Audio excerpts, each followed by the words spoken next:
was sent this voice recorder in exchange for my review, so I'm going to tell you all about it. It's nice and small, fits easily in the palm, and it comes with everything you need to get started, including an instruction manual. So here's the basic function. You have a little slip knot here, so you could put it on a keychain or something. And then you have the speaker here. To turn it on, you're gonna toggle this to on, and then you'll see it start to light up. Now, to actually start recording, there's another little button right here, and when you click that on, it's gonna actually flash 3 times, and then you're ready to go. So that's the way that you know you're recording. And then it is 128 gigabytes.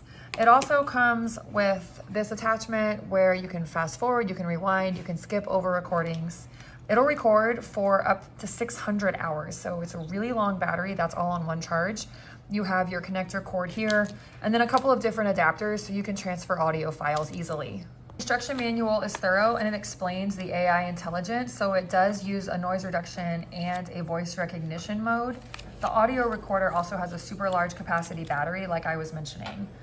The recording also has a powerful magnetic suction. You can see it happening right there. That ensures a firm and reliable attachment to any surface. So if you don't want to hold it, you could just put it onto something metal and it will sit there for you while you record.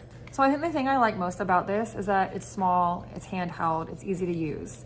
And the magnetic surface thing is pretty cool. So I could just stick this next to, a desk or something, and if it's metal, it will be magnetized, so it will be right there for me to use. And also the instruction manual is very detailed. So it walks you through every step and all the different settings and functions that it has. I always appreciate thorough instructions. So for that reason, I think this product does exactly what I expected it to do, and I do recommend it.